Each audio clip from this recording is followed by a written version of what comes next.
So last time I made a video like this, I was sitting in my car, and honestly, I like it a lot. I like it more than making videos inside. I don't have to set up a microphone. I don't have to worry about the lighting. The natural lighting is beautiful. Because, today is just a beautiful day for November. In the northeastern United States, around this time of year, it would be snowing like crazy. It would be 20 degrees and there'd be a foot of snow on the ground. But today, it's like 55. It's sunny. It's a beautiful day to be alive. A beautiful day to make a YouTube video. And with all of this gratitude running through my veins, the thing I really want to talk about today is journaling. And I'm going to make a second YouTube video today too about another topic that I'm really interested in right now. But this one is going to be about journaling. And the thing that I really want to tell you guys about is the importance of journaling when you feel okay. Because I've noticed that it has become kind of common nowadays for people to know that journaling is really good for your mental health. In times where you're feeling depressed or feeling anxious, a lot of people nowadays know that writing down your thoughts in a journal can help you a lot. It can help you get those thoughts out of your head onto a physical medium where you can look at them, you can analyze them, you can figure out how you're feeling exactly and why you're feeling that way, and allow you to construct a plan in order to fix it, to do something about it. That is starting to become common knowledge, and I'm really grateful that it is, because I have been journaling for probably 2 years now, and it's been wonderful. It's really helped me a lot. So that's super cool to see that happening, to see people becoming more knowledgeable of that fact, people becoming more open-minded to the idea of journaling. But I want to talk about journaling when everything is going perfectly fine, because that is a whole different thing. It's very easy for people to know that when they're feeling like everything is caving in on them, like everything is just out to get them, and they have so much in their head, they're ridiculously stressed, that they ought to write that down. It's easy for people to know that and for people to do that. But then they go 3 months without journaling when things are, good enough.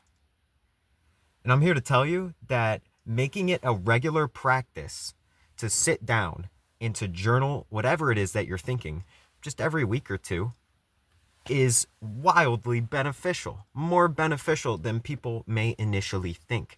They may initially think, well, nothing is wrong. I sit down and I don't have anything to write about. So what's the point of doing this? And the point is that even if it feels like everything is okay, there are likely to be things boiling underneath the surface that you have yet to become aware of. There will be things that are irking you just a little bit. Things coming up on the horizon which you may be a little uncertain about, a little unsure of. And things that may have happened recently that may be causing a slight amount of stress, that may be causing you to not feel like you're 100% at your best, but you haven't acknowledged them, you haven't noticed them. They're subconscious. They're beneath the surface. That's why I said they're boiling under the surface and you have yet to become aware of them. And how do you become aware of them before they become a problem? You journal when you're feeling okay. This is something that has helped me tremendously. I don't go more than 3 weeks without journaling, maximum. Like, things have to be going wonderful, spectacular, in order for me to not journal. And even when things are going spectacular, sometimes I do just sit down and I might just write one sentence. I literally might just write, I'm pwning life right now. Things are going great.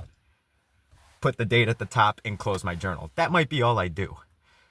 But it's still important that when things are going well, you sit down and you look at your old entries. You reread what you were feeling and what you were thinking in the past few weeks, in the past few months, over the course of the year even. And you just reflect. You sharpen your mental axe. Super important. And even if you sit down on a day where you're feeling great, it's a Sunday morning, you don't have work, you woke up at, 7, 8 o'clock in the morning, still nice and early, but you got to sleep in a little bit. You ate some good breakfast, you're sitting on your back porch, soaking up the sun, and you're writing in your journal, and everything just feels dandy. You might start writing, hey, everything's great right now. And then throughout the course of writing, you start to deconstruct certain things that have been bugging you a little bit under the surface that you haven't even known about. And it's just a wonderful feeling when you can get that on the page. Or maybe you don't. Maybe there's nothing that really has been irking you, that has been, there's nothing that has been bothering you lately. So what do you end up doing? You end up writing about your plans for the future. You end up writing about goals that you want to achieve. You end up writing about actionable plans that you want to implement in order to achieve your goals, in order to achieve what you consider to be success in these coming months, in these coming years. You write about your progress when it comes to achieving those goals. Or let's say you're a person who's a little bit more on the emotionally intelligent side than me. You might write about the ways in which you want to make life worth living within these next few weeks, the ways in which you want to really get the most out of your experience here within these next few months, within these next few years, the ways that you want to help others in your life, the ways that you want to be the best person to those around you that you can be. Just a lot of good can come out of journaling, generally speaking, but specifically when things are going okay. So that's the point I wanted to make to you guys in this video. Like I said, I'm about to record a second video about another topic that I'm very passionate about right now. Passionate enough that it's worth recording and sharing with y'all. So don't be surprised when the next video I'm wearing the same clothes. It's because I'm doing it right now. Anyways, I hope y'all enjoyed the video. Take care.